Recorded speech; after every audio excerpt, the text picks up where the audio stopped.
Hello everyone. RSC का जो आपका क्वेश्चंस का अगला लेक्चर है न्यूमेरिकल का, आरएससी का न्यूमेरिकल का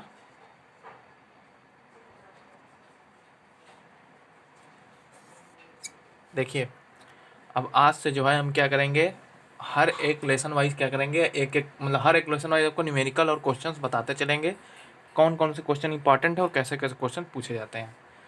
तो सबसे पहले हम लोग बात करेंगे जो आपका पहला लेसन है, जिसको हम इंट्रोडक्शन के नाम से भी जानते थे, ठीक।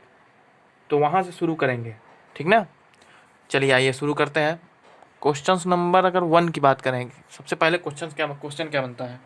देखिए, सबसे पहले क्वेश्चन ये बनता है, व्हाट इज रेफ्रिजरेशन, या इसी को कहते हैं प्रशीतन किसे कहते हैं, प्रशीतन किसे कहते हैं, ठीक। प्रशीतन किसे कहते हैं,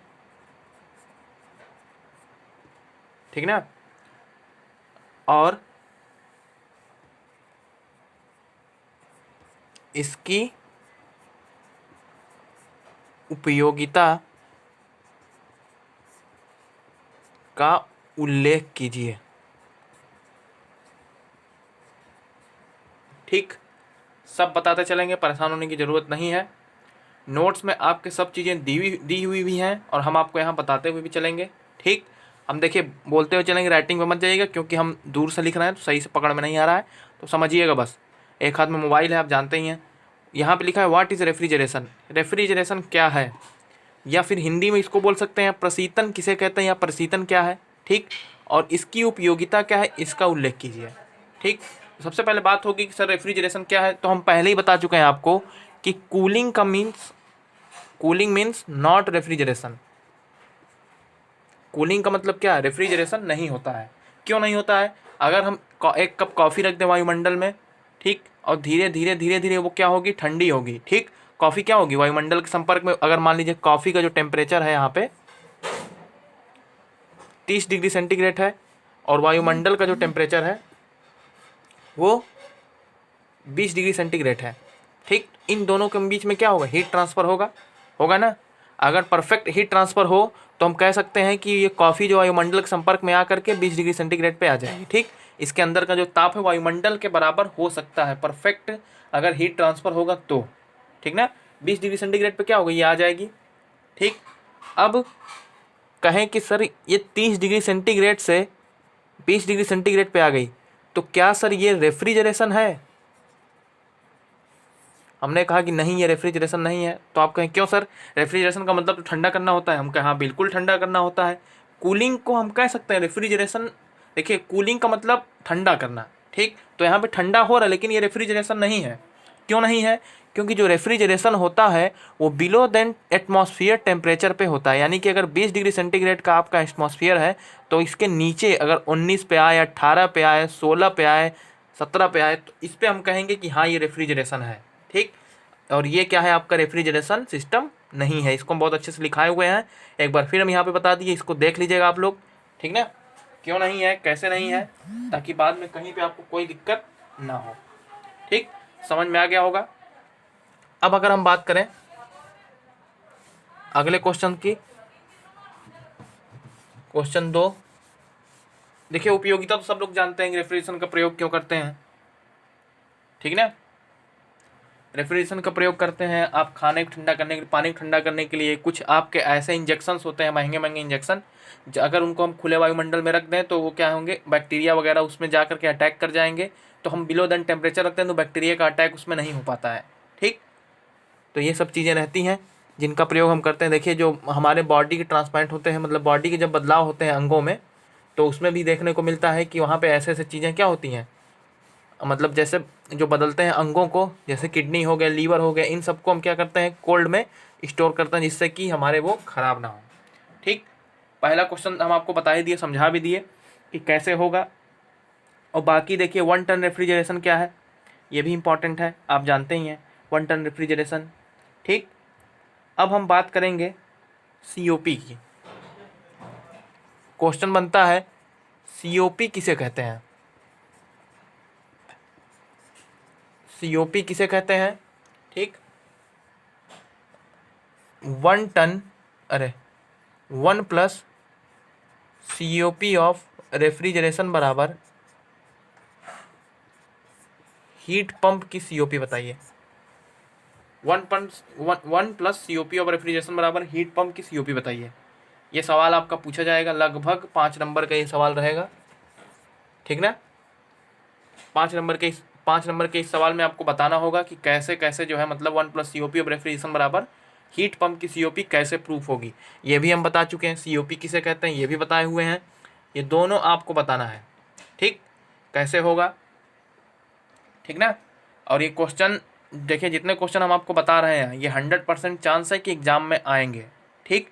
अगर मान लीजिए 5 नंबर से 10 नंबर से पूछा जाता है तो यहीं से क्वेश्चन हर एक मतलब आपको हम 5 से 10 क्वेश्चन बताएंगे सभी, हर एक मतलब उसमें क्या कहते हैं लेसन में, और वो सब आपको तैयार कर लेना। अगर वो तैयार हो जाएगा तो आपका 50 नंबर कहीं नहीं गया है, 50 नंबर आप पूरा कर ले जाएंगे तो कम से कम 35-40 नंबर तो मिल ही जाएगा काट पीट के, ठीक। तो ये इस तरह से आपको क्या करना है, आपको ये करना है। और कोई ये ना कहे सर नंबर तो मिलता ही नहीं, नंबर नहीं मिलता वो बात की बात है, आप अपना तैयारी पूरी करिए, ठीक ना। क्वेश्चन नंबर 3 जो बनता है, ब्रेटन पूछेगा ब्रेटन साइकिल किसे कहते हैं। COP को समझाइए, इसके COP को बताइए। या देखिए समझिएगा, ब्रेटन साइकिल किसे कहते हैं COP को बताइए, या यहाँ पे रिवर्स होगा, रिवर्स ब्रेटन साइकिल किसे कहते हैं समझाइए, या बेल कॉलेमन साइकिल किसे कहते हैं, इसके COP को बताइए। या जूल और गैस रेफ्रिजरेशन साइकिल किसे कहते हैं, या एयर रेफ्रिजरेशन साइकिल किसे कहते हैं, इसको आप समझाइए, ठीक। ये सवाल भी बनता है आपको, बहुत इंपॉर्टेंट है, ठीक ना। एयर रेफ्रिजरेशन साइकिल से ये सवाल भी आपका बनता है। तीनों का आंसर एक ही है, हम पहले ही आपको बता चुके हैं कि तीनों का जो आंसर है आपका वो क्या है, सेम है। तीनों को एक ही कहते हैं, चाहे बेल रिवर्स ब्रेटन कह दे, चाहे बेल कॉलेमन कह दे, चाहे जूल कह दे, या गैस कह दे, या फिर और air refrigeration cycle, air refrigeration cycle किसे कहते हैं, सभी का आंसर एक ही है। और आपको एक ही आंसर यहाँ पे क्या करना है, देना है, ठीक। इसकी COP को सब लोग एक बार देख लेंगे, कैसे प्रूफ कराया गया है उसको भी देख लेंगे। अभी हम प्रूफ नहीं कराएंगे, आपको केवल क्वेश्चन बताएंगे और उसके बारे में जानकारी देंगे बस, ठीक। आंसर आपके नोट्स में पहले से ही है, समझ में आ गया। एक सवाल यहाँ से बनता है ऐसे। अब देखिए यहाँ पे 3 सवाल आपका तैयार हुआ, तीनों में कुछ भी पूछ ले, चाहे बेल पूछ ले, चाहे जूल पूछ ले, चाहे एयर पूछ ले, आपको तीनों आना चाहिए, ठीक। ऐसा ना हो कि सर ये क्या है। अगला सवाल बनता है reverse Carnot cycle. Reverse Carnot cycle क्या है, रिवर्स कार्नोट साइकिल क्या है। रिवर्स कार्नोट साइकिल में COP of refrigeration, COP of refrigeration TL बटे TH माइनस TL सिद्ध कीजिए।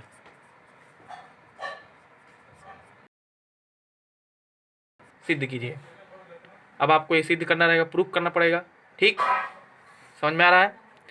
अगला क्वेश्चन बनता है, इसी में एक न्यूमेरिकल बनता है। कैसे बनता है, अगर हम कह दें कि एक रिवर्स कार्नोट साइकिल में TL बराबर 20 डिग्री सेंटीग्रेड, TH बराबर 30 डिग्री सेंटीग्रेड तथा, तो COP बताइए।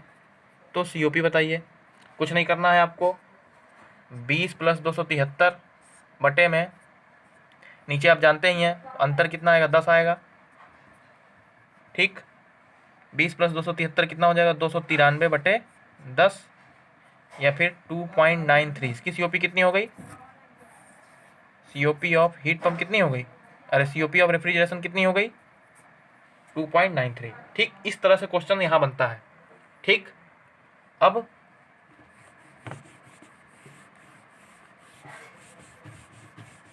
आराम आराम से देखिए, चलेंगे, कोई जल्दी नहीं है। ठीक ना, चलिए अच्छा इतना कर लीजिएगा आप लोग, इतना तैयार करिएगा। अगले लेक्चर में मिलेंगे तो कुछ इसके बारे में बताएंगे, कुछ अगले अगले टॉपिक के बारे में बताएंगे। ठीक, तो चलिए ठीक है, सब लोग घर में रहिए, सेफ रहिए। Okay, thank you.